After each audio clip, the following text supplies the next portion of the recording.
Muy bien, bueno, vamos a dar inicio a nuestro estudio del día de hoy. Estamos estudiando el Keter, hemos estado viendo todos los aspectos preliminares, el contexto histórico en el cual va a hacer su aparición Yehoshua ben Yosef, el Mashiach, y hemos estado analizando también, por otro lado, todo lo que representa eh, em, los movimientos dentro del judaísmo que existían antes del establecimiento de eh, Yehoshua, ¿no? Yehoshua ben Yosef. Entonces hoy vamos a ingresar ya los textos del Keter, vamos a hacer un preámbulo mínimo y vamos a ir analizando algunas de las enseñanzas del Mashiach. Creo que nos faltó ver un poquito sobre los Perushim, los fariseos. Habían 7 movimientos fariseos, 7 grupos de fariseos en su momento, pero cuando lleguemos al contexto lo vamos a retomar a fin de que cada uno de nosotros pueda relacionar las enseñanzas de Yehoshua en relación a los Perushim.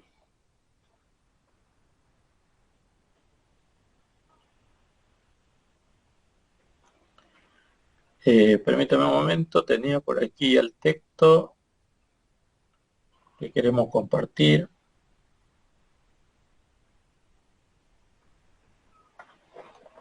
Un momento, por favor.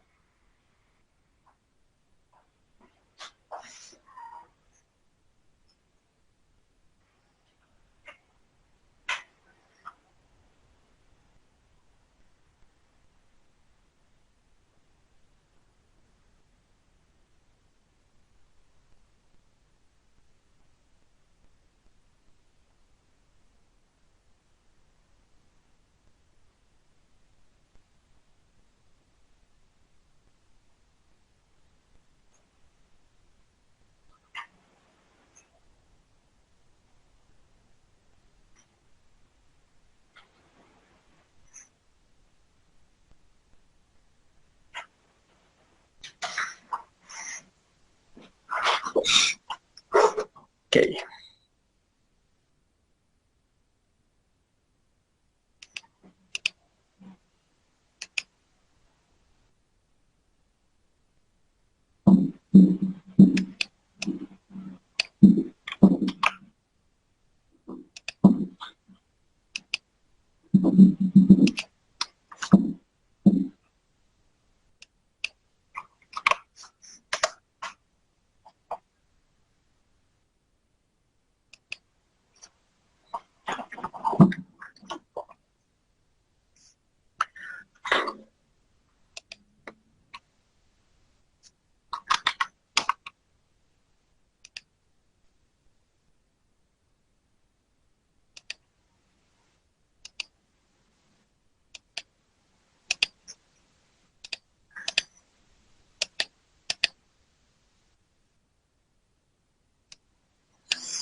Muy bien.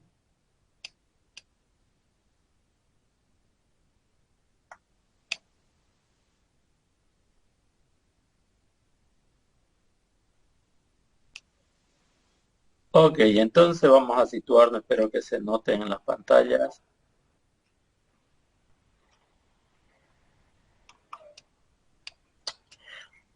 Habíamos establecido, creo que sí lo establecimos, desde el profeta Malají hasta la manifestación de Yohanan, el inmersor, no hubo, por así decir, un profeta o un vocero que viene con la autoridad del Eterno para poder declarar las buenas nuevas.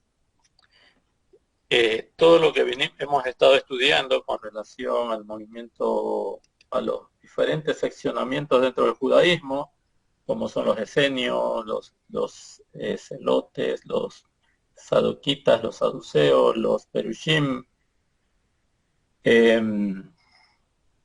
todo eso se desenvolvieron en una etapa donde no hubo profeta, por así decir, con la autoridad de los profetas mayores y menores que conocemos, y es lo que los historiadores llaman, por una parte, el silencio de Adonai. Pero como hemos estudiado todo lo que es la inferencia griega, perdón, asiria, media, griega, y también en la romana, que ya ha comenzado en el 63 antes de la era común, bueno, vamos a entrar ahora a hablar un poco acerca del Keter, ya en sí como tal. No es muy fácil tal vez habituarnos o situarnos históricamente porque nuestro contexto, nuestros conceptos, nuestras culturas son occidentales, influenciados sobre todo por la cultura griega. Nosotros tenemos una influencia griega muy fuerte en las culturas nuestras, en el desarrollo de cada uno de nosotros, y entonces es un poco complicado poder llegar a determinar algunos contextos, sobre todo del Keter, si es que nosotros no... Permítame un momento, por favor, tengo una llamada. Shalom, shalom.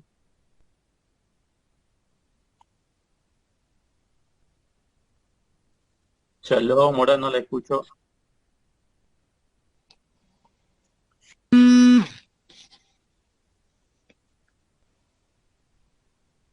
¿Cómo está? ¿Me escucha?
Ok, disculpen, tenía una llamada importante. Bueno, decíamos que desde el punto de vista nuestro es un poco difícil poder llegar a determinar algunas situaciones con relación al contexto en el cual Yeshua ben Yosef se manifestó. Pero vamos a abordar ahora, creo que ya estamos en condiciones de poder entender un poco más el contexto histórico de los escritos, porque lo que vamos a notar en cada uno de los escritos son muchas alusiones que tienen que ver por sobre todo con los tecnicismos, el momento histórico, alusiones que ellos van a manifestar a situaciones que han pasado, que han transcurrido en la historia de Israel, pero que no son contemporáneas al Mashiach. Y eso nos va a ayudar un poco para poder tratar de entender hacia dónde apuntan las enseñanzas, sobre todo de los Talmid de Yehoshua ben Yosef. Estamos entonces ubicándonos en este momento en una etapa histórica, y que es esta de aquí la que quiero que ustedes puedan tal vez observar. No sé si se nota bien en la pantalla. Hemos tratado voy a tratar de agrandar un poco más la letra. Bueno, aquí hablamos nosotros del nacimiento de Yohanan Hamakbil, Yohanan ben Zecharia. Él va a nacer en el año 4 antes de la era común. En realidad, en el, muchos sitúan que el nacimiento de Yehoshua ben Yosef es el 1 de la era común. Es decir, la Iglesia Imperial, la Iglesia Católica, ha establecido que el nacimiento de Mashiach sea el año 1 de la era común. Como ellos manejan el calendario y tendenciosamente pusieron que el año 1 era el nacimiento del Mashiach. Posteriormente, los descubrimientos históricos, especialmente en este siglo pasado y estas décadas que estamos viviendo en el siglo presente, historiadores han llegado a determinar una corrección. El nacimiento de Yehoshua sí no se dio el 1 de la era común, sino que se dio el año 4 antes de la era común. Es decir, que hay un desfase en el calendario gregoriano con relación a los eventos que han acontecido en Judea en el primer siglo, y muchos historiadores coinciden corrigiendo el error del calendario gregoriano, que Yehoshua ben Yosef y Yohanan el inmersor, es decir, Yohanan ben Zecharia, también nace el 4 antes de la era común. Entonces nosotros nos situamos en esta parte y aquí vemos que Yohanan es mayor que Yehoshua en cuestión de meses. Se dice que Yohanan nace en Aviv, más prácticamente en el mes perdón, el 14 de Aviv, que es precisamente cuando se celebra Pesach. Unos establecen que ese es el momento del nacimiento de Yohanan, el inmersor. 6 años después,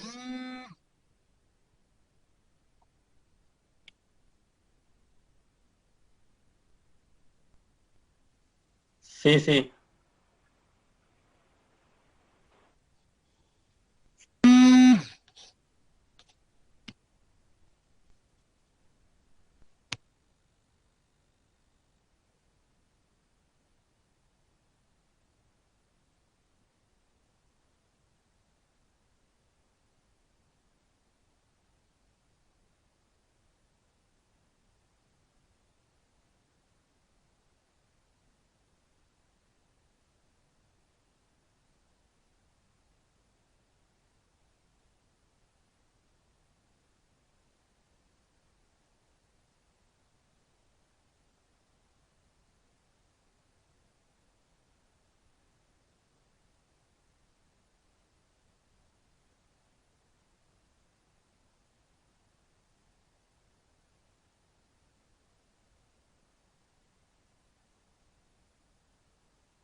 Ahorita está sin audio.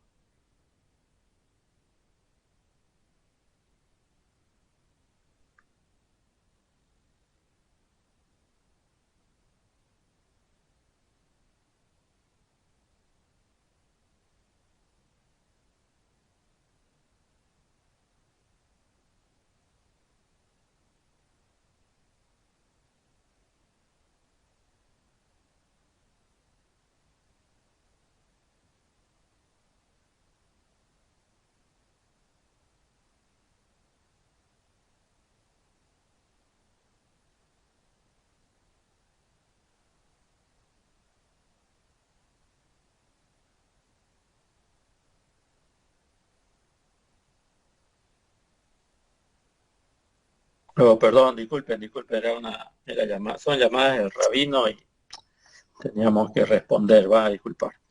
Ok, entonces decíamos que el nacimiento de Yohanan se da en unas condiciones en que él se va a constituir en un vocero del Eterno, vamos a decir así, por la autoridad, ¿no? Él tiene una autoridad que ha recibido de arriba, como dice Yehoshua. Esto lo va a aclarar más adelante el Keter. Eh, y en este caso, Yohanan, cuando nace en condiciones, y casi en las mismas condiciones que el Mashiach. Recordemos que Yohanan nace 6 meses después aproximadamente, según nuestros cálculos de nosotros, es que nace Yehoshua. Yohanan nace en Pesach y Yehoshua nace en Sukkot. Algunos establecen que el primer día de Sukkot fue el nacimiento de Yehoshua ben Yosef, por lo cual hay una diferencia, algo así de 6 meses. 6 meses después nace Yehoshua, pero nacen el mismo año. Y nosotros sabemos que a raíz de lo que acontece con el nacimiento de Yehoshua, la visita de los sabios que vienen de Babilonia, trayendo presentes para entregarle a aquel que se considera el Mashiach que ya había nacido, cuando ellos llegan, pasan por la ciudad de Jerusalén, se presentan ante Herodes, ¿se acuerdan de Herodes el Grande? Herodes, aquel que era idumeo, no era descendiente de un converso, un judío, perdón, un edomita, uno de Edom que se convirtió al judaísmo, y él era descendiente de un converso al judaísmo. Herodes era el rey, en ese momento el monarca, y los sabios de Babilonia vinieron y preguntaron al rey si es que él sabía de la profecía del nacimiento del Mashiach y si es que sabía en qué lugar había nacido. Y Herodes se sorprendió por la pregunta y la visita de estos sabios, y entonces los manda y les dice: miren, vayan, ubiquen dónde está este niño y luego avísenme para que yo también vaya y le honre. Y los sabios, los 3 sabios que vinieron, llegan a la casa de Joseph y allí estaba Miriam ya con Yehoshua que había nacido. Eh, Esto obviamente fue mucho después del censo que se había establecido para los judíos, o sea que Yehoshua ya había nacido, habían pasado muchos días de su nacimiento, llegan estos hajamim, estos sabios, y llegan con presentes. Una vez que están con los presentes, establecen una comunicación, ellos se regocijan, y cuando pretenden volver, en sueños se les manifiesta un mensaje, le dicen: no vuelvan por donde vinieron, vayan por otro lado y no den aviso a Herodes. Y cuando Herodes vio que estos hombres importantes no fueron con la noticia, entendió de que ya no estaban en Judea. Y entonces se indignó, se molestó mucho Herodes, y ¿qué es lo que hace? Decreta la matanza nuevamente, ¿no? Como se ha podido ver en otros contextos también, la matanza de los niños. Y a veces nosotros nos quedamos en el contexto de que solamente Yohanan vivió esa situación, pero en realidad no solamente Yohanan vivió esa situación, o perdón, Yehoshua vivió esa situación, sino que también Yohanan también tuvo la misma situación. Desde muy pequeño también Yohanan se vio en la necesidad de ser resguardado por su padre. El padre de Yohanan era Sejaria y pertenecía a la clase de Abdías, y él era un Cohen que en determinados turnos servía en el santuario, en el templo de Jerusalén. Bueno, esta situación también afecta a Yohanan. Yohanan también tiene que huir, tiene que ser protegido, y Yohanan podía ser considerado por Herodes como aquel que vinieron a buscar los sabios. ¿Por qué decimos esto? Porque bueno, el nacimiento de Yohanan, todo el mundo sabía que fue algo especial. Era hijo de padres avanzados en edad, ya no podían tener hijos, así que el nacimiento fue milagroso. luego la gente se dio cuenta por un tiempo de que el mismo padre de Yohanan, es decir, Sejaria, queda mudo, y cuando querían poner el nombre al hijo de Sejaria, a Yohanan, le querían poner el nombre, algunos le decían, ¿cómo van a llamar al niño? Y la madre de Yohanan dice, se va a llamar Yohanan. Y las otras personas se empiezan a preguntar, pero ¿cómo le van a poner Yohanan? No conocemos a ningún ascendiente de su padre que se llame Yohanan. Y en ese momento también por otro milagro se desata la lengua de Sejaria, y Sejaria expresa Yohanan es su nombre, y le colocan el nombre de Yohanan. Entonces, como vemos, el nacimiento de Yohanan no pasó desapercibido, era un hijo de un Cohen. El nacimiento fue algo milagroso, la forma en cómo se dieron los eventos de su nacimiento fueron milagrosos. Cuando le colocan el nombre también sucede este milagro. Entonces, el nacimiento de Yohanan no pasó desapercibido.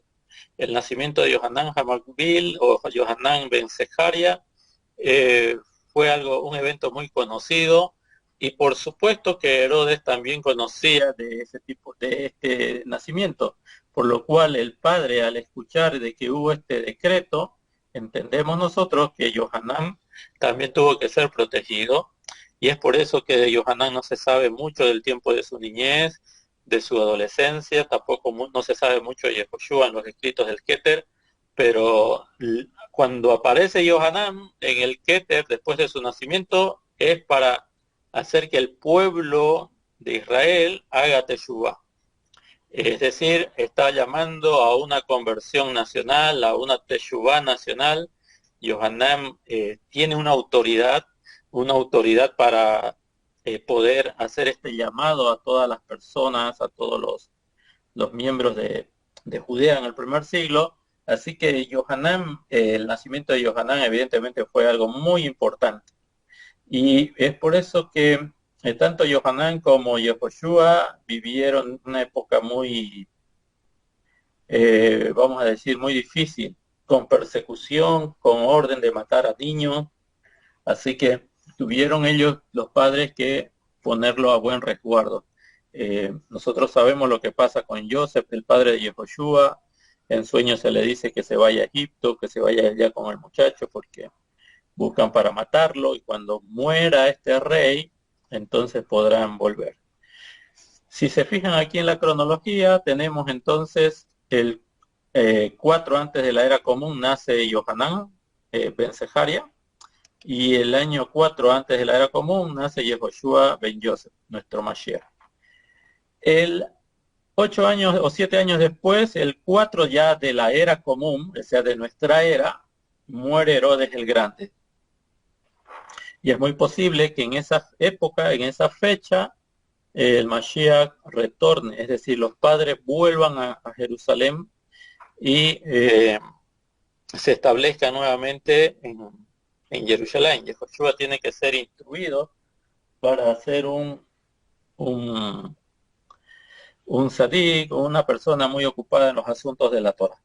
Muy bien.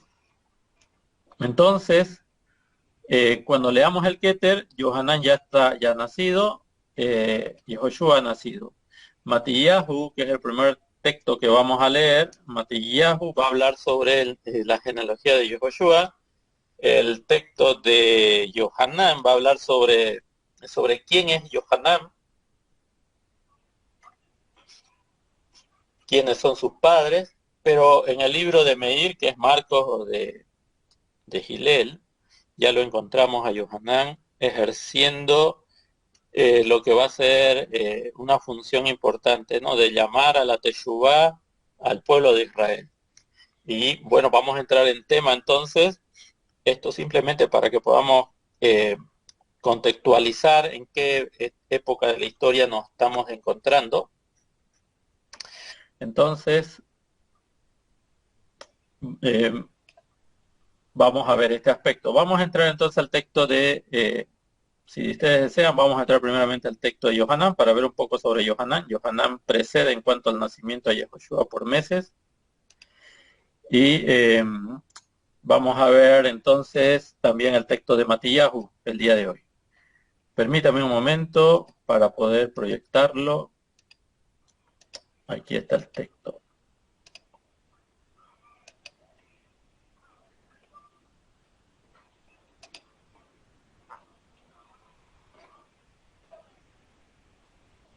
Ok, vamos a ver un poco el texto de Yohanan. El texto de Yohanan, no hay que hacerle caso a los títulos, ¿ya? Los títulos que ustedes encuentran en algunas Biblias, en versiones españolas de la Biblia, son títulos que ponen los maestros católicos. Nosotros no nos basamos mucho en los títulos, sino en el contenido del libro. Así que no vayan a prestar atención mucho a los títulos que ustedes van a encontrar en sus versiones. Perdón. Entonces dice aquí Yohanan 1.1, en el principio existía la palabra y la palabra estaba con Elohim y la palabra, bueno, aquí es interesante, era Elohim. Bueno, nosotros ya sabemos, no vamos a entrar en detalles, pero este va a ser uno de los pasajes que lo vamos a analizar muy bien. Diría, vamos a tener varias clases sobre este pasaje para establecer un principio. No es la finalidad ahora hablar de este pasaje. Lo que sí dice, ella estaba en el principio con el Eterno, todo se hizo por ella y sin ella no se hizo nada cuanto existe. En ella estaba la vida y la vida era la luz de los hombres. Y la luz brillaba en las tinieblas y las tinieblas no la vencieron. Hubo un hombre enviado por Elohim. ¡Wow! ¡Qué interesante esta expresión! Esta expresión es muy importante. ¿Por qué? Porque el texto, es decir, los talmidín del Mashiach, reconocen que Yohanan tenía una autoridad. Y la autoridad de Yohanan no venía de las escuelas contemporáneas, las escuelas rabínicas. Recordemos que fueron muy famosos los Sugot, los pares, en este caso Hillel y Shammai, que precedieron evidentemente a Yehoshua. Unos eran entre los fariseos, entre los perushim, unos eran prominentemente de la escuela de Hillel y otros de la escuela de Shammai. Y en ese sentido, había muchos talmid de estos dos grandes de la Torá que existieron, que vivieron antes del nacimiento de Yehoshua y que fueron hombres importantes en la formación del pueblo vamos a decir así, en la formación de muchos maestros de Torah antes de la destrucción del segundo templo. Por lo cual era muy común que los maestros que enseñaban Torah se identificasen de qué escuela venían, cuál era la escuela a la cual ellos asistieron para aprender la Torah. Sin embargo, aquí el texto es muy claro, no dice que era un rabino, que era un maestro, sino que dice, hubo un hombre enviado por Elohim.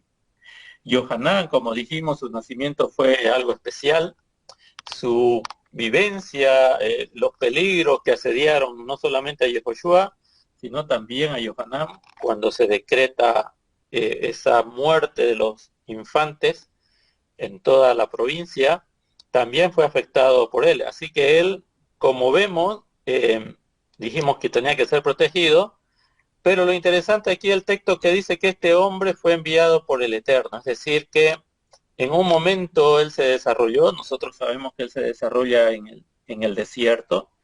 Estando en el desierto, él va a recibir una misión, y esta misión va a ser algo que se va a manifestar en él de manera especial, porque todos reconocen que la autoridad de este rabino, de este maestro, es del cielo, lo cual lo constituye en un profeta, y se llamaba Juan. Dice, este vino para un testimonio, para dar testimonio de la luz y para que todos creyeran por él. No era él, es decir, no era Yohanan la luz, sino quien debía dar testimonio de la luz. Ok. La palabra era la luz verdadera que ilumina a todo hombre que viene a este mundo. Hasta aquí vamos a quedarnos un momentito, vamos a tratar de aclarar este asunto.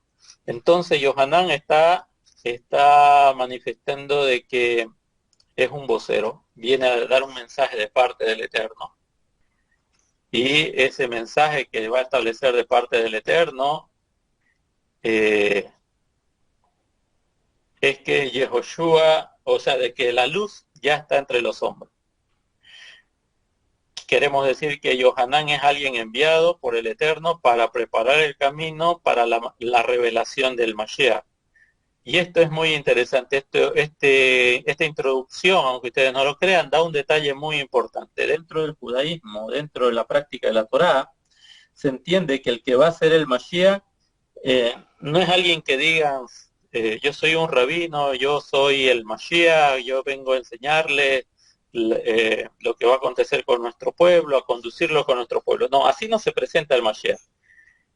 Para que alguien reconozca quién es Mashiach, lo tienen que dar a conocer. O sea, el Mashiach se tiene que dar a conocer.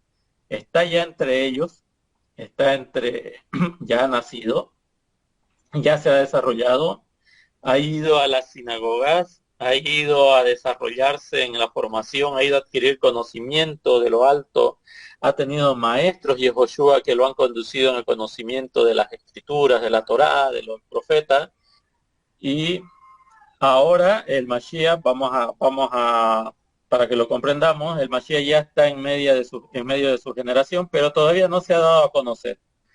Y según los jajamín del pueblo de Israel, ¿cómo es que una persona se puede dar a conocer? O sea, ¿cómo es que el Mashiach se puede dar a conocer? En realidad, el Mashiach se va a dar a conocer por sus enseñanzas, por su comportamiento y por su ética, tal como lo hizo Moshe.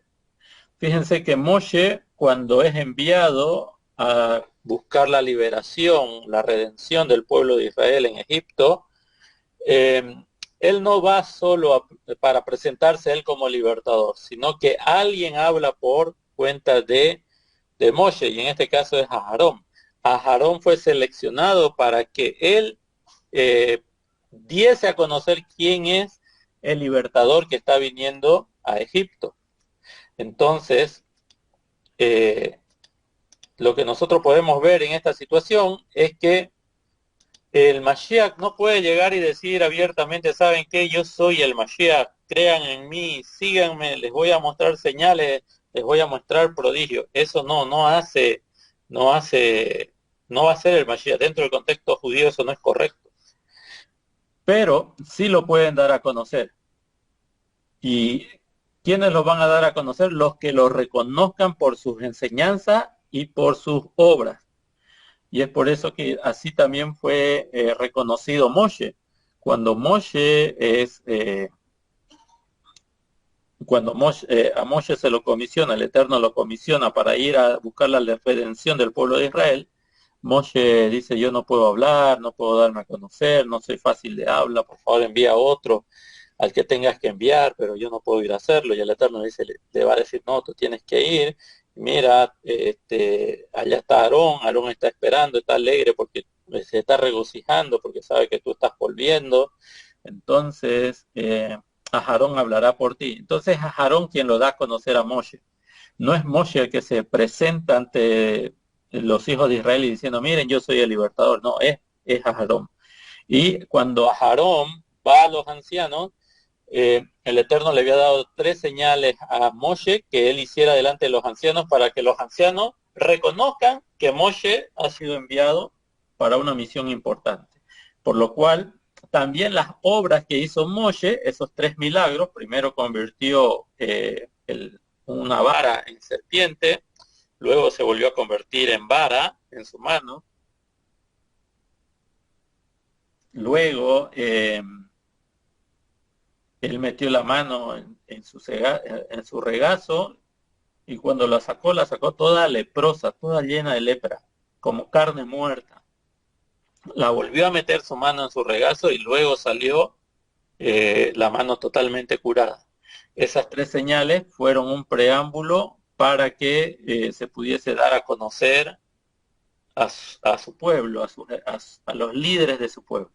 Bueno, en el caso de Yehoshua no viene y se presenta y dicen, ¿saben qué? Síganme porque yo soy el Mashiach. No, eso no funciona así dentro del judaísmo. En la actualidad, el pueblo judío está esperando la manifestación del Mashiach, pero muchos sabios dicen, ¿saben qué? Ya el Mashiach está entre nosotros, solamente tiene que darse a conocer. Y ese darse a conocer en el judaísmo significa que tiene que ser observado por los maestros, por los que son los, vamos a decir ahora, los jueces del pueblo de Israel, los que conforman el Beit Knesset, el Beit Din de Israel en la actualidad, son los que van a reconocer si es o no es el Mashiach. Y según desde la perspectiva judía ortodoxa, el Mashiach no ha venido, se lo está esperando, pero ellos dicen, ya está entre nosotros, solamente se tiene que dar a conocer. Y citamos esto simplemente para que ustedes entiendan que ese es el procedimiento. Sin embargo, nosotros sabemos que Mashiach ya vino. El Mashiach ya vino y esto se manifiesta en la vida de Yehoshua ben Yosef. Este Mashiach, Yehoshua ben Yosef, tampoco él se da a conocer por sí mismo, sino que él va a esperar que otros lo den a conocer cuando lo analicen. Y por eso cada vez que él hacía un milagro, si era de lepra, lo mandaba a los leprosos donde los sacerdotes. ¿Para qué? Para que los sacerdotes digan, wow, ¿y esto qué ha pasado aquí? ¿Por qué este hombre que conocemos que tenía lepra y nadie lo pudo curar, ahora está totalmente curado? Y ellos puedan indagar quién hizo ese milagro para que de esa manera puedan saber quién es el que está haciendo este tipo de nes, de milagros, y que puedan verdaderamente, eh, vamos a decir así, motivar a la emuná, la fe de las personas que tal vez estaban sin esperanza. Bueno, Yehoshua hace milagros, pues lo vamos a ir viendo, hace milagros, pero detrás de cada milagro siempre él dice, yo no hago las cosas por mi propia cuenta, sino hago las cosas que me envió el Padre. Y también hablo las cosas que me dijo el Padre. De esta manera nosotros nos damos cuenta y podemos ver que a Yehoshua, el hecho de presentarse es que los demás lo reconozcan. Dentro del judaísmo, el Mashiach podía ser cualquier judío, solamente que tenía que ser reconocido, tenía que hacerse dar a conocer por medio de las obras y de lo que estaba escrito del Mashiach.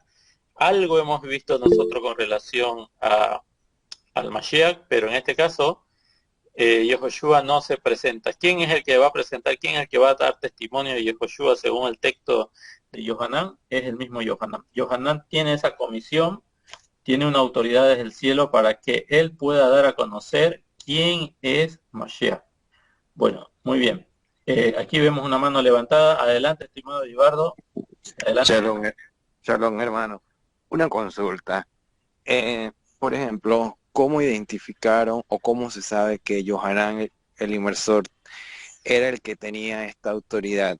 Si, por ejemplo, en lo que veo, por decir, Elías luchó contra los profetas de Baal, los venció. Si vemos a Samuel, todas las cosas que hizo. Si vemos a Eliseo, todas las cosas que hizo. Milagros, que es lo de la viuda de Sarepta. Pero en Johanan, ¿cómo o por qué a él sí lo identificaron que tenía tal nivel de revelación? Si prácticamente creo que él solamente lo agarró Herodes y murió, y en todo el proceso de lo que él hizo, prácticamente creo que no hizo ninguna muestra pública de que él tenía cierta autoridad para hacer algún milagro, sino como cómo lo establecieron a que él sí era el profeta que podía decir, este es el Mesías.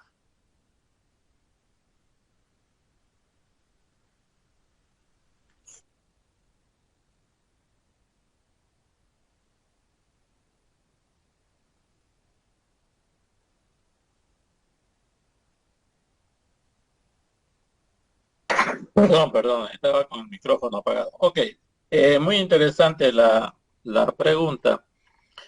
Eh, ¿Cómo sabemos que él tenía autoridad?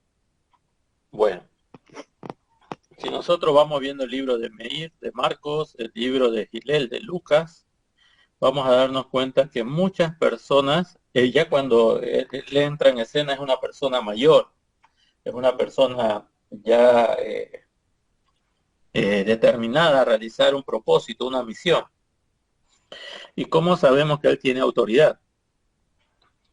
Muchas personas salían para ser sumergidos por él. Él empezó a proclamar Teshuvah, Teshuvah o arrepentidos, arrepentidos, porque el Malhut Hashem, el reino de Hashem, ya se ha acercado. Pero cuando leemos nosotros el texto, nos dice que también venían maestros de la ley, hombres importantes, a ser sumergidos por él. Ya hablamos en alguna oportunidad lo que significa el hecho de ser sumergido por alguien. Cuando uno es sumergido, es decir, lo que se conoce en griego, cuando uno es bautizado, el bautismo, en hebreo se dice cuando uno hace la purificación, la tevilá, eh, puede hacer la tevilá, la purificación, como un acto de pureza ritual por las enfermedades como lepra, tal vez la persona que tocó un cadáver, o ya sea de hombre o de animal, tiene que sumergirse, tiene que purificarse y tiene que sumergirse completamente con sus ropas en el agua. Eso se llama tevilá, purificación. Entonces hay una inmersión para purificarnos de las impurezas rituales que prevé la Torá. Pero en este caso también hay otro tipo de inmersión que no tiene que ver con las transgresiones, ni tampoco tiene que ver con las purificaciones rituales, sino que tiene que ver más que todo cuando uno quiere vivir la Torá de acuerdo a las enseñanzas de un rabino. Entonces, en el primer siglo, ¿cómo es que los maestros de Torá, los principales maestros, se hacían de discípulos o de Talmid? Era porque ellos los sumergían, los purificaban, y con esa purificación ellos como si nacieran de nuevo a una vida de Torah, pero enseñada por su maestro. En este caso, Yohanan, cuando él empezó a manifestar las buenas nuevas con relación a que tenían que hacer Teshuvah porque el reino de los cielos se había acercado, él estaba llamando a un arrepentimiento nacional. La gente se dio cuenta que había una voz que clamaba en el desierto, que estaba preparando el camino al Eterno. Lo decimos esto porque es la profecía de Isaías. Pero el contexto es que él estaba haciendo Teshuvah, él estaba llamando al arrepentimiento al pueblo de Israel. No queremos entrar ahorita en detalle, pero ya que está hecha la pregunta, sí lo vamos a decir. Hemos estado estudiando todo lo mal que se estaba haciendo antes de que aparezcan Yehoshua y Yohanan. El sacerdocio se había corrompido, eh, estaba reinando uno que no era de la tribu de Judá ni descendiente de David. Eh, Había muchos cargos políticos. Roma impuso un sumo sacerdote, y luego el yerno de este sumo sacerdote fue nombrado también sumo sacerdote, y al final el primer sumo sacerdote no quería dejar de ser sumo sacerdote, se lo respetaba como un sumo sacerdote. Entonces las cosas no se estaban haciendo bien. Y como consecuencia de que el Imperio Romano estaba vigente o presente en, en los problemas políticos de Judea del primer siglo, entonces vemos que al no encontrar respuesta al pueblo judío era porque las cosas no las estaban haciendo bien. Y en esas condiciones se levanta Yohanan. Cuando nadie llamaba a la Teshuvá, Yohanan se levanta y dice: hagan Teshuvá, vuelvan a la Torá, vuelvan a servir al Eterno. Ustedes son un pueblo que están al servicio del Eterno, no están al servicio de un imperio. Ustedes no tienen que temer al hombre, tienen que temer al que, o sea, el hombre puede destruir el cuerpo solamente, pero hay que temer al que pues, tiene la capacidad de destruir el cuerpo, y no solamente el cuerpo, sino la parte interna también. Su servicio de ustedes es para con el Eterno, no es para con el César. Había muchas cosas que se estaban haciendo mal, como ya lo hemos visto de la inferencia griega, la inferencia romana, y ahora Yohanan se levanta con esa autoridad de volver a la Torah, y está diciendo: hagan teshuvah, hagan teshuvah.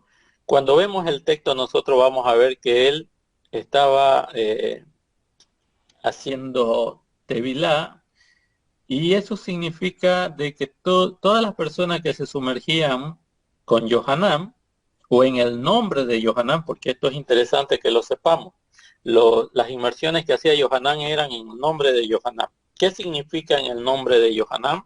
Que Yohanan, al por ejemplo, si una persona de entre nosotros viviese en el primer siglo y ve en Yohanan a un varón del Eterno, alguien que está hablando la verdad, que está tratando de reordenar todo, está tratando de poner la Torá por encima de todo lo mal que se ha estado haciendo políticamente en Israel, entonces la gente va a decir verdaderamente este es un hombre del Eterno. Sus enseñanzas son muy propias, son muy buenas, por lo cual yo quiero ser su talmid. Entonces, para ser talmid de Yohanan, para ser sumergido en el nombre de Yohanan, ¿qué tenían que hacer? Tenían que dirigirse a Yohanan y pedirle, por favor, quiero ser tu talmid, sumérgeme, purifícame, he estado siguiendo tus enseñanzas, quiero vivir la Torah como tú la enseñas. ¿Y qué hacía ese maestro de Torah? Lo sumergía. Lo sumergía y en el momento que una persona se sumergía, lo que estaba diciendo, ahora estoy capacitado para que tú me enseñes la Torah. Y en ese caso, Rabí Yohanan tendría que ser su maestro, su rabino.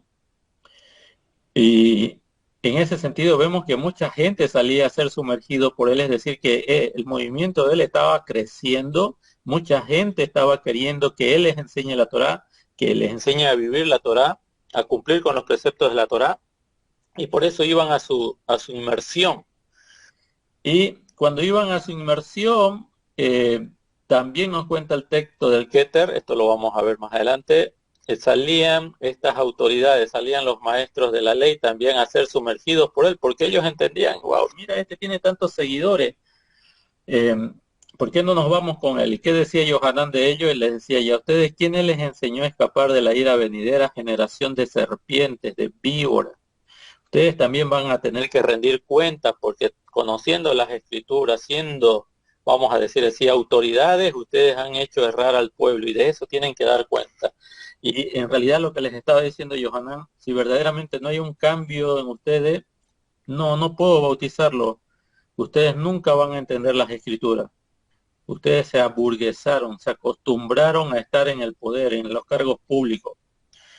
Y entonces no había, él podía notar que en ellos no había una teshuvá verdadera.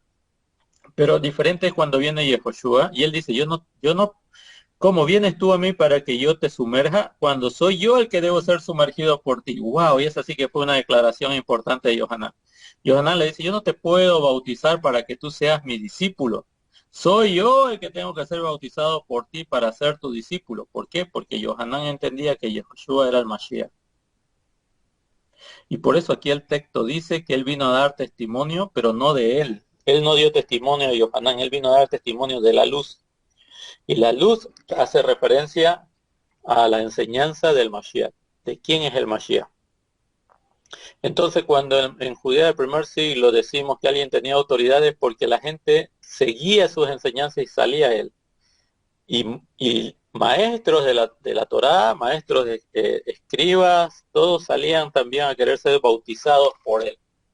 Es decir que vamos a decir en un contexto general, Yohanan era reconocido como alguien enviado por el Eterno en el mismo pueblo de Israel. Por eso decimos que él tenía autoridad. Pero para corroborar eso aún más, nosotros tenemos que decir que Yohanan era hijo de un sacerdote, por lo cual Yohanan tenía que ser sacerdote. Y cuando nosotros vamos al Tanaj, cuando nosotros vamos a los profetas, vemos que los profetas, Isaías, Yirmiyahu, Ezequiel, estos tres grandes profetas eran hijos de sacerdotes. El padre de Isaías era hijo de sacerdote, el de Jeremías era sacerdote, Ezequiel era un sacerdote. Por lo cual, Yohanan, al ser un hijo de sacerdote, también era un sacerdote. Y por supuesto, así como no nos dicen cómo recibió la autoridad Ezequiel, cómo recibió la autoridad Yirmiyahu, cómo recibió la autoridad Isayahu, entonces no debemos extrañarnos que la autoridad, y que de la misma manera que ellos recibieron la autoridad, la recibió Yohanan por ser un hijo de un Cohen, un sacerdote. Por eso Yehoshua, cuando él viene a ser sumergido, no va al templo a hacerse sumergir por el Cohen Gadol, el sumo sacerdote que está allá, Y yo quisiera preguntar, después de todo lo que hemos visto, después de todo lo que hemos dicho en las anteriores clases, ¿por qué Yehoshua no quiere que lo sumerjan, por así decir, Anás o Caifás? Y Caifás, digamos, Caifás era el sumo sacerdote en sus días, pero él no quiere ser sumergido por Caifás. Él va y quiere ser sumergido por Yohanan. La pregunta que quisiera hacer en este momento, después de todo lo que hemos estado hablando en las anteriores clases, ¿por qué ustedes piensan que Yehoshua no quiso iniciar su movimiento siendo purificado por Caifás? ¿Por qué quiere que sea por medio de Yohanan, el inmersor, Yohanan, el hijo de Zacarías?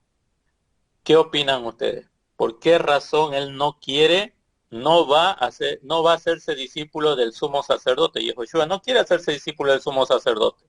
Va donde Yohanan, el inversor. ¿Por qué causa? ¿Por qué motivo piensan ustedes que él toma esa decisión? A ver, ¿quién puede opinar? ¿Alguna opinión? ¿Alguna idea? ¿Algún comentario? Eh, Gracias por la explicación del tema. Analizando lo que entendí, es que, por ejemplo, Johanán no abrió mar como Moisés, eh, no luchó contra profetas ni hizo caer fuego del cielo, pero él hizo algo muy significativo que enseñaba la Torá de una manera, por decirlo así, eh, vivencial con su vida, con su ejemplo, lo cual permitía a las personas que no se olvidaran en ese ambiente de tanta corrupción, donde a veces los que estaban a cargo de llevar las enseñanzas quizás no tenían una vida acorde con lo que predica la Torá o con lo que estaba escrito, pero Yohanan sí llevaba una vida acorde según lo que predicaba. Y entonces, de esa misma manera, uniendo todo, considero que para Yehoshua es más significativo pues ser bautizado por alguien que en realidad no solamente se sabe las cosas de memoria, sino que también con su vida y ejemplo eh, muestra a las demás personas cómo vivir la Torah, ya no desde la perspectiva de aprenderme los mismos de memoria, sino desde la perspectiva de la ejecución, de cómo me comporto en un ambiente donde las personas lo veían a él en su humildad, en su forma de ser, y considero que ese legado animó, revivió y guió a los que lo veían y de tal manera, pues como dice usted, pues prepara el camino y entonces qué más confirmación pues que el mismo Yehoshua pues se bautiza y quiere seguir, sigue pues como decir, esto que está haciendo él está bien y pues los demás al ver esto, todo el mundo pues fue como por decirlo así, una llama que se había encendido y con esto Yehoshua llega y le pone como, por decirlo así, eh, más leña a este fuego para que arda más y se siga expandiendo pues el mensaje, ¿no? Eh, claro, está muy bien. Bueno, es una buena perspectiva. Eh, Percibir las cosas de esa manera está muy bien. Antes de continuar, alguien más que quiera dar una opinión, ¿por qué Yehoshua va a buscar a Yohanan y no va a buscar a, por así decir, iniciar su ministerio público o prepararse para iniciar su ministerio público con Caifás, el sumo sacerdote, supuestamente la máxima autoridad espiritual de Israel? ¿Por qué acude a una persona que está en el desierto, enseña en el desierto? ¿Alguien más que quisiera aportar algún aporte, alguna opinión?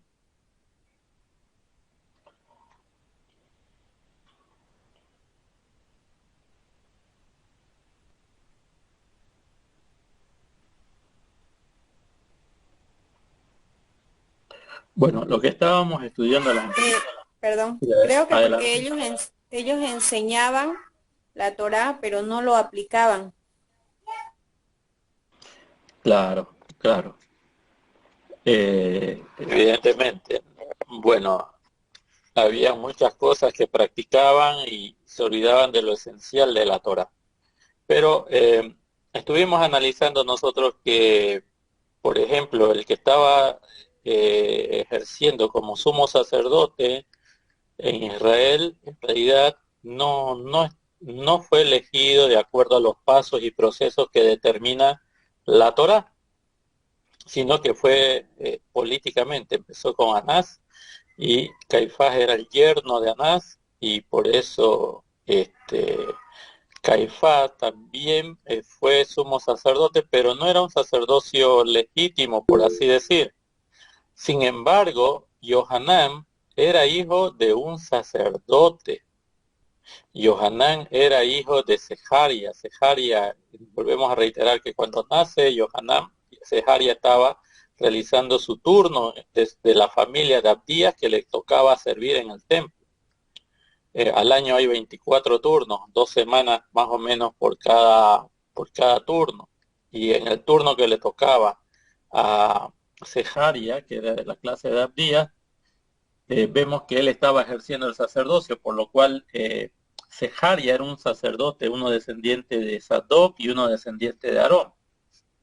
Sadoc es descendiente de Aarón. Al decir descendiente de Sadoc, evidentemente estamos hablando de alguien que desciende de Aarón.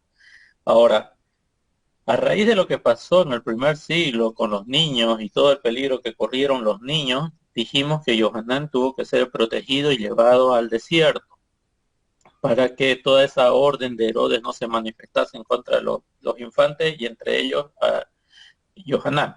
Sucede que, vamos a decir así, Johanán es, según la Torá, es un aspirante a sacerdote, o sea, él es sacerdote.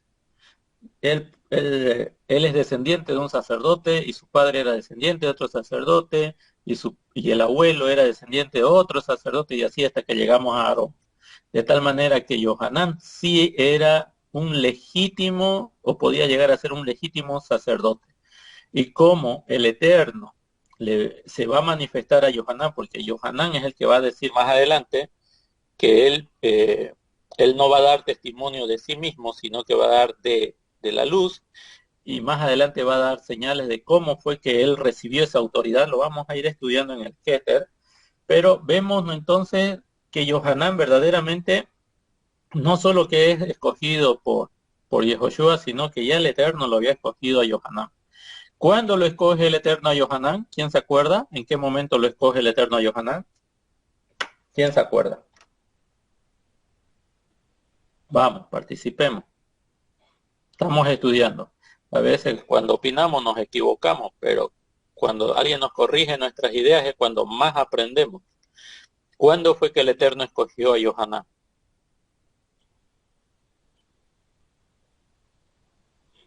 ¿Nadie?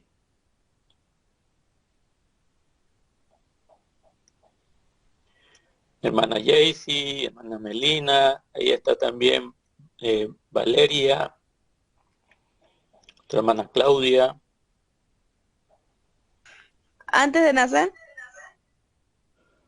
Ajá, antes de nacer, ¿en qué momento?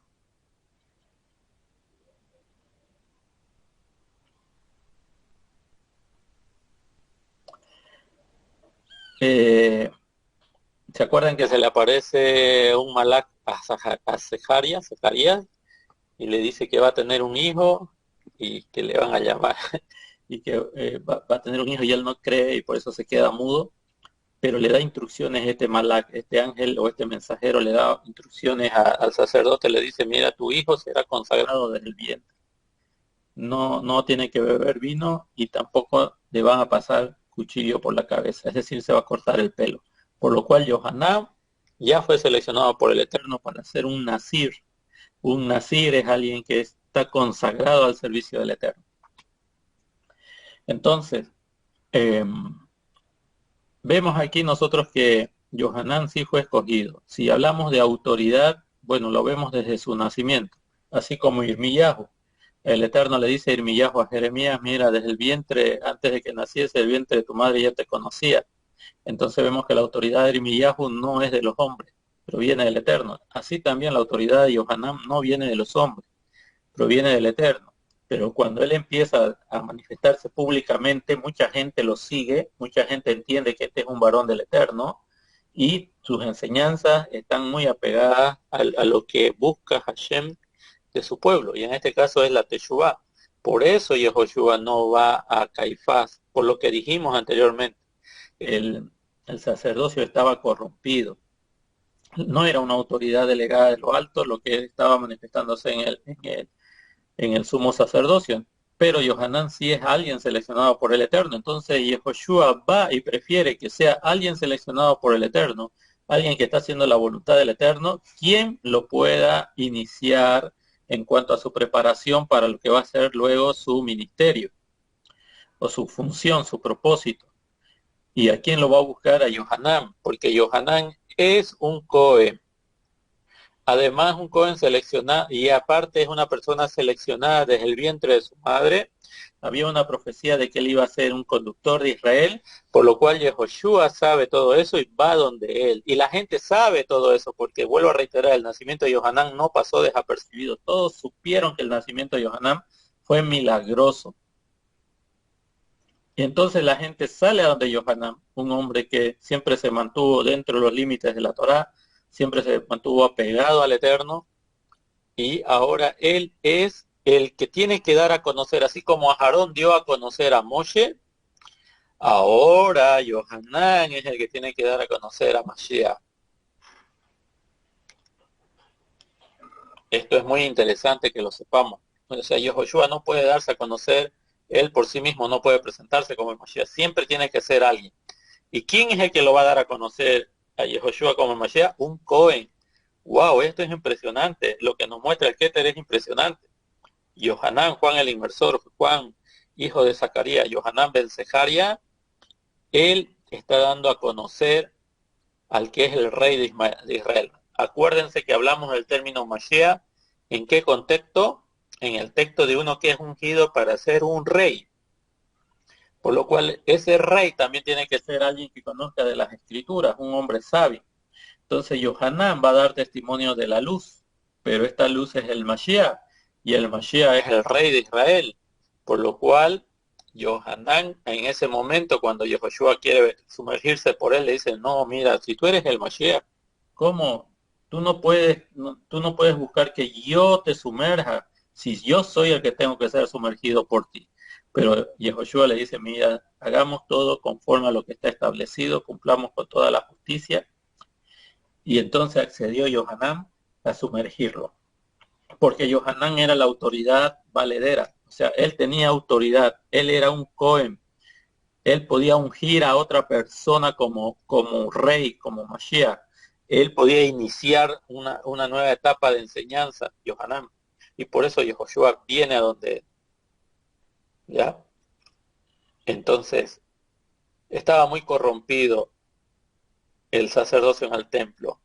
Yehoshua no va con Caifás, porque él no es un legítimo sumo sacerdote, pero sí va con Yohanan, porque él sí ha sido consagrado desde el vientre, tiene autoridad desde el vientre. Claro, nosotros que leemos el Keter sabemos eso. Los judíos que rechazan a Yehoshua también van a rechazar a Yohanan. Pero ¿cómo podemos ver que él tenía autoridad? Porque la gente, puede ser que haya habido gente que no haya sabido del nacimiento de Yohanan, pero la gente salía al desierto a escuchar sus enseñanzas y a ser sumergidos por él en el Jordán. Salían a buscar la enseñanza de Yohanan. Entonces vemos que él sí tenía una autoridad delegada desde el cielo. Bueno, no queríamos entrar en este tema todavía.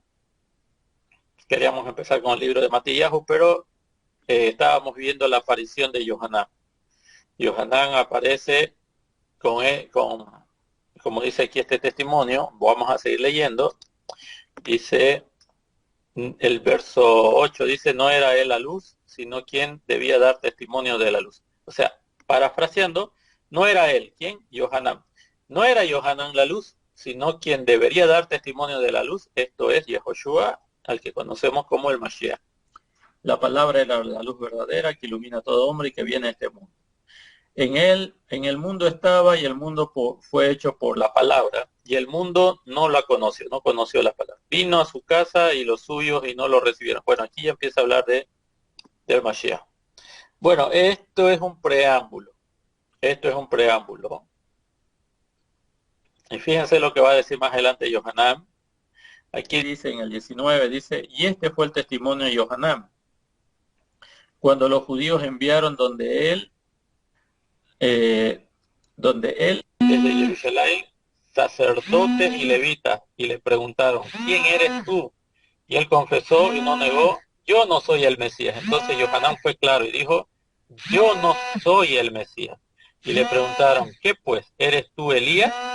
Él dijo, no lo soy.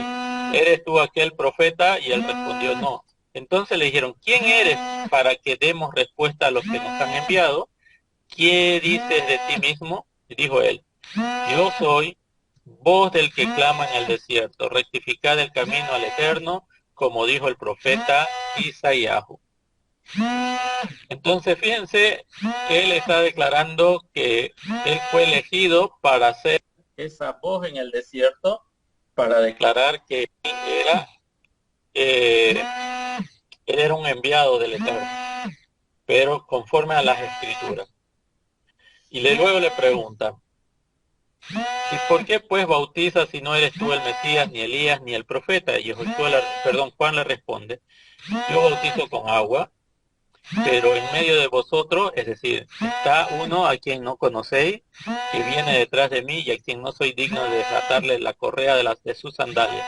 Esto ocurrió en Betania, al otro lado del Jordán, donde estaba yo Juan bautizando. Entonces Yohanan estaba haciendo discípulos, pero no era el Mashiach. Esa era la pregunta. ¿Por qué tienes tantos discípulos si tú no eres el Mashiach? ¿Por qué?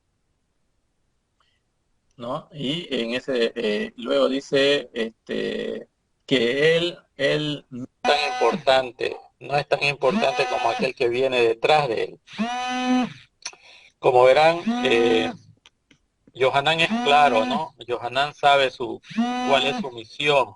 Yohanan sabe que tiene que dar a conocer al Mashiach, pero que no es él el Mashiach. En otras palabras, Yohanan es esa voz que clama en el desierto. Es alguien que prepara el camino del Eterno. Bueno, no sé si hay alguna pregunta más. ¿Alguien quiere hacer algún comentario, alguna pregunta, alguna inquietud?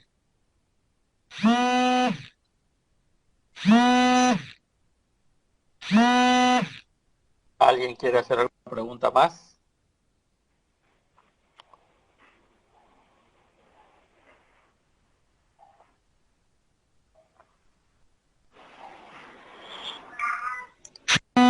No hay pregunta. Bueno.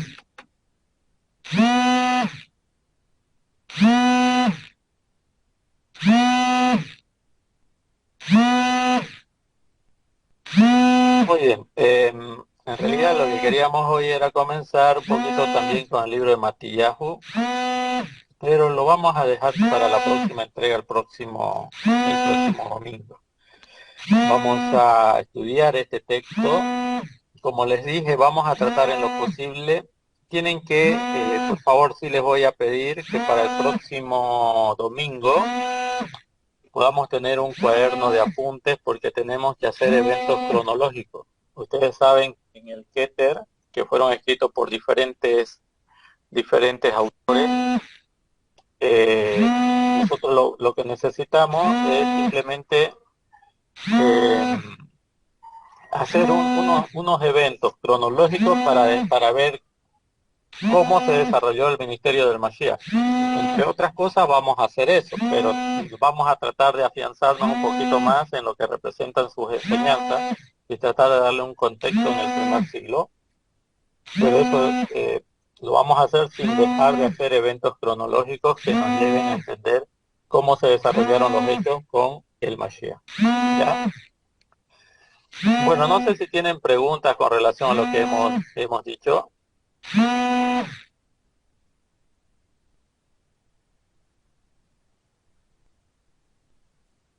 ¿Hay preguntas?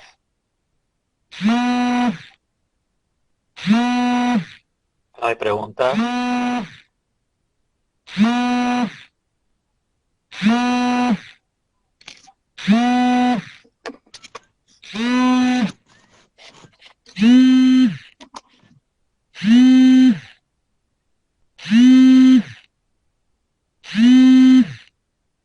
Bueno, no hay preguntas. Todos los que se bautizaban Entonces, con vamos Johanán, a ver, sí, adelante. todos los que se bautizaban con Johanán eran sus discípulos, o sea, todos tenían que ser sus discípulos ya.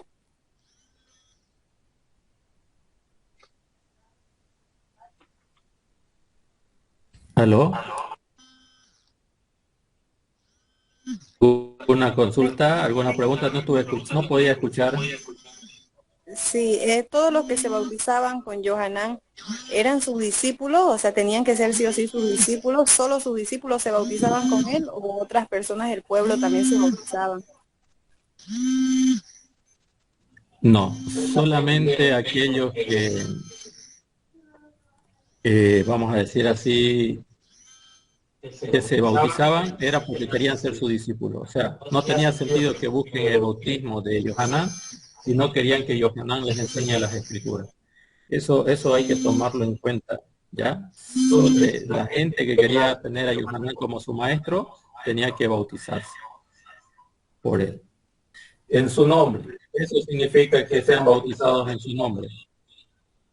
Los que, los que eran bautizados en su nombre son los que van a ser sus discípulos. Por eso en la comisión que da lo que le llaman la gran comisión, al texto de Mateo capítulo 28, y Joshua dice, vayan por el mundo y hagan talmidim, es decir, al decir hagan discípulos se refiere estudiantes de Torah, no de cristianismo, no de Torah, y enséñenle todas las cosas que yo les he enseñado y sumérjanlos en mi nombre. Quiere decir que ustedes como mis discípulos, a los que bauticen en mi nombre, los están haciendo también mis discípulos. Eso es lo que quiso decir el Mesías, no quiso decir otra cosa. No sé si se entendió eso, hermana Claudia. Sí, sí, lo entendí. Sí, esos se bautizaban en el nombre de Johanán, eso lo relata el libro de los Hechos, ¿no? Claro,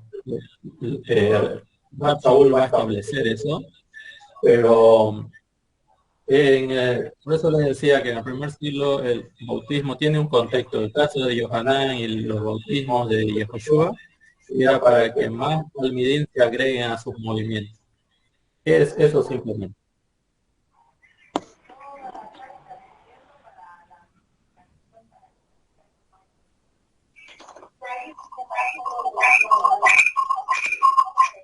Bueno,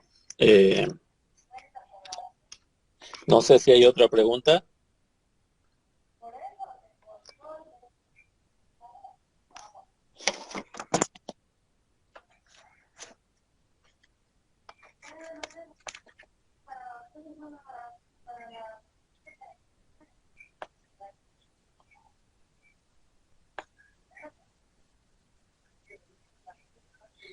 ¿No hay más preguntas?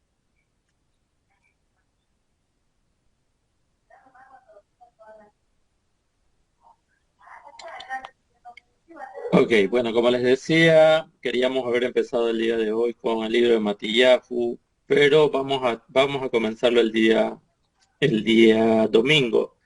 Necesitamos, vuelvo a reiterar, que ustedes ya tengan una nota de apuntes, hojas, cuadernitos, no sé, y vamos a ir estableciendo eventos cronológicos de cada uno de de los tres. Vamos a hablar específicamente de Matillahu, específicamente de Meir, Marcos y Gilel, que es Lucas. Hay eventos que se narran en Matillahu y no aparecen en los otros textos, pero hay eventos que se narran en Matillahu y aparece en Meir y aparece en Gilel también. Entonces vamos a tratar de establecer eventos, situaciones que sean como una cronología de los hechos del Mashiach, ¿ya? Vamos a quedar en esta parte, bueno, Queremos agradecer a todos por su asistencia. Vamos a continuar entonces el día domingo. Si podemos entrar un poquito a las 6 de la tarde, 6 en punto, y tráiganse una nota de apunte.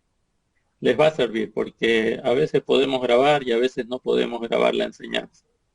Entonces sería bueno que ustedes lo tengan también anotados a fin de que podamos desarrollar con un poquito más de amplitud algunos conceptos y que lo podamos tener retenidos en un cuaderno. Bueno, entonces vamos a quedar en esta parte. Queremos agradecer a todos por su participación. Nos vemos el próximo domingo. Shalom, bendiciones para todos. Shalom, bendiciones, hermano.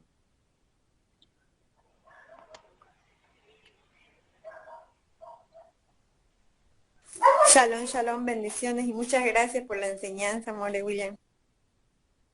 Shalom, shalom.